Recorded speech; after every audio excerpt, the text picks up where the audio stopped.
So what I want to know is, like, everyone's going to be tuned in to find out what your take is on this. You've talked about how Aaron's made himself the protagonist and the hero of every story. It was actually somebody else with these stories that he's telling. So will you, when you're able to, finally open up and tell us what happened? Within reason, yeah. But the hard part about it is, and this is something that Aaron doesn't like have any concept of, is that there are two other people in this story who have not been vocal. One in particular who has said literally nothing.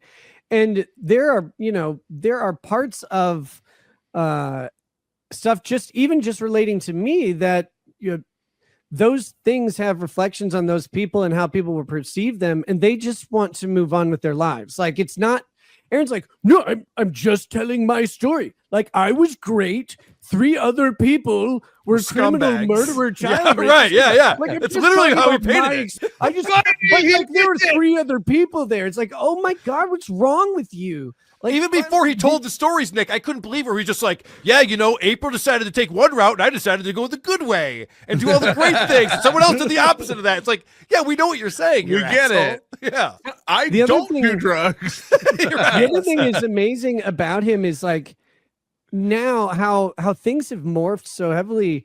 So many of these things, it's like, Aaron, this is your idea. Like, this story was your idea. And he's like, I can't believe, like, okay, so he's told the story of how he proposed all of this to April in Vegas, right? Like, she's in the shower. He goes in there with his palms sweaty, mom's spaghetti, and he's like, babe, I just need you to get out of the shower, right? Don't even towel off. Just come sit with me on the bed, sopping wet. And I need to tell you about this thing that I want to do.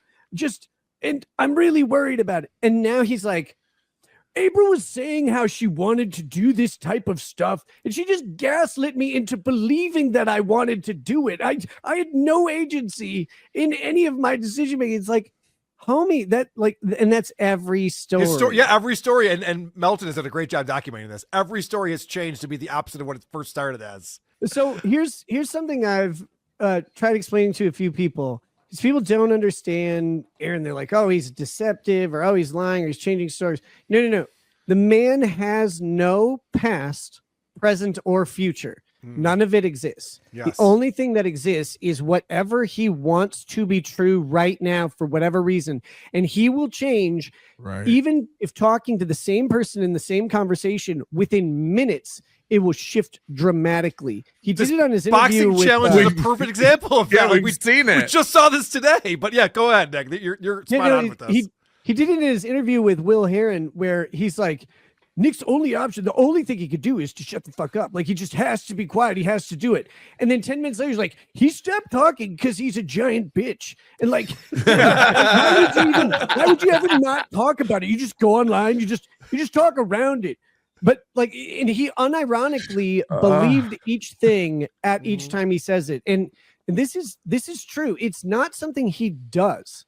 It's not a choice. There's very little in the way of manipulation from him on that. I mean, he's an excellent manipulator, but on that front, he is dead honest. He believes the reality that he sculpts constantly. And I don't think he's aware that he does it at all. I agree. But that's why everybody is always responsible for anything bad. And if he admits to anything bad, I was the least bad one. Yeah. Right. And it's narcissism. Everyone to an extent believes their own reality, because that's just what perception is fundamentally. But he knows better because he won't get caught in stuff. He won't play a clip. Corndiff sent that clip in today of him backing out of the boxing thing last time. And he just goes, you know what, Corndiff? I'll Venmo you $5. I'm not going to play this. Watch him seethe. And it's like, yeah, he won't. He knows he can't. He said that Melton begged me to come to Hackamania, said ticket sales aren't going well, and he needs me. Well, play that. He said he saw a clip of this.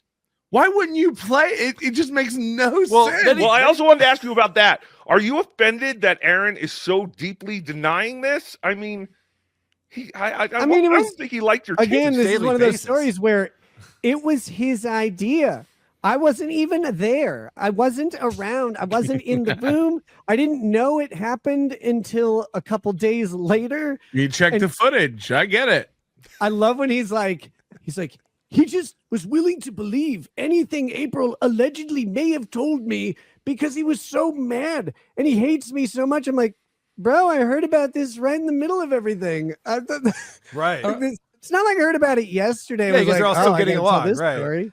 To punctuate the point behind all of this, I have never been accused by the state of doing anything of the sort. Right. Ever.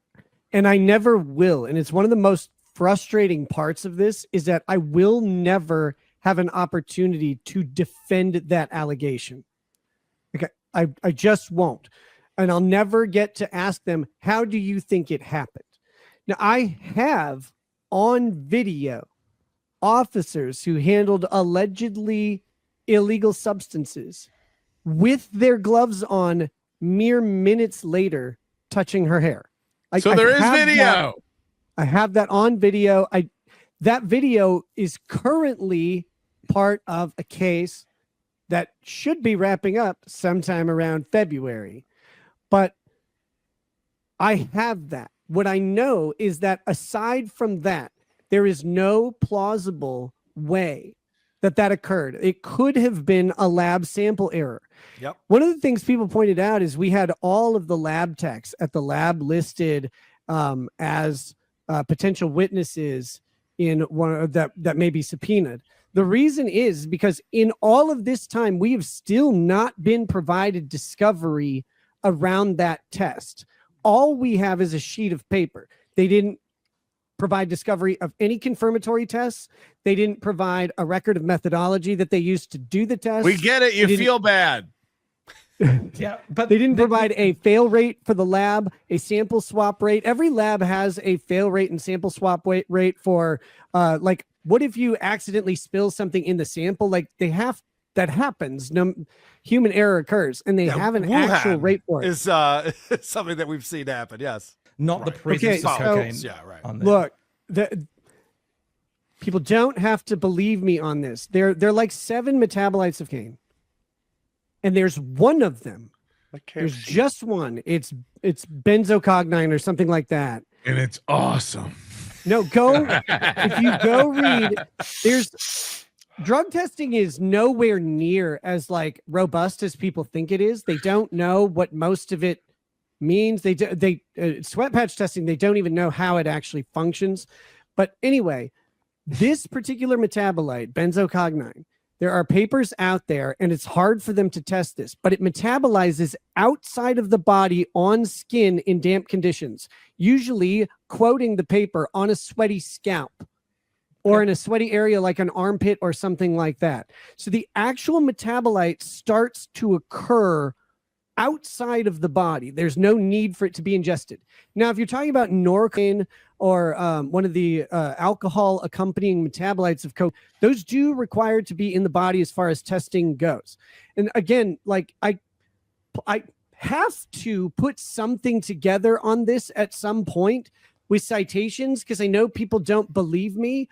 But again, part of it, when you don't get to fight this, like I hired an expert to do this, but we didn't get a chance to fight it. There's nothing we could do to All right. make it happen.